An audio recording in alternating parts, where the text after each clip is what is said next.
በስመ አብ መንፈስ ቅዱስ ዘሰቀሎ በሰማይ ተቀመጠ። በስመ እግዚአብሔር መንፈስ ቅዱስ ዘአስገዶ በፀሐይ ላይ ተጠፈረ።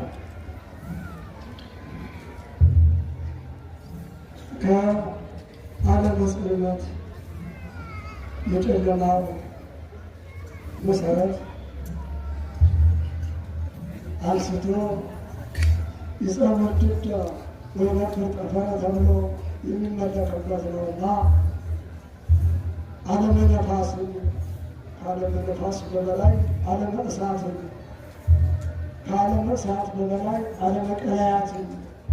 ከዓለመ ቀላያት በበላይ ዓለመ መሬትን ከዓለመ መሬት በበላይ መሬትን እስከ ምድርሱ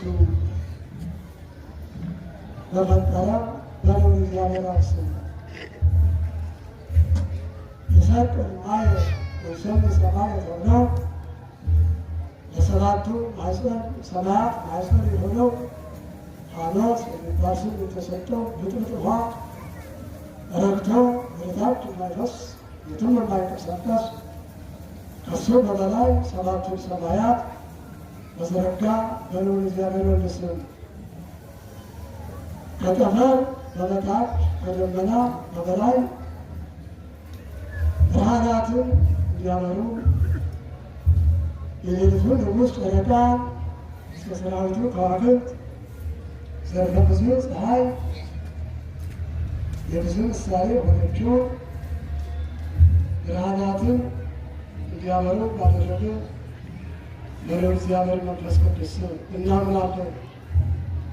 ለእርሱ ስብሐት ክብር ምስጋና ይገባዋል። በልዑል እግዚአብሔር ፍጹም ሰላም የመንግሥተ ሰማይ ቁልፍ የተቀበላችሁ ከቤተ ክርስቲያንና ከመንጋው ጥበቃ ሐዘን ሮሮ ነፃ የሆናችሁ ምዕመናን የሚጠብቋችሁ የሚናፍቋችሁ ቤተክርስቲያን ልጆችና ከሥጋ ከተወለዳችሁበት በጸጋ ዋዳ ለእውቀት አብቅታ ከድቁና ለይታ የመንግሥተ ሰማይ ቁልፍ ሰጥታ ያመሰከረቻችሁ ያሳተፈቻችሁ የሰማያዊ ንጉሥ ወታደሮች አባቶች ሊቃውንት በመጀመሪያ መልአከ ገነት ቀጥሎ መልአከ ሰላም በአጠቃላይ በሰማይ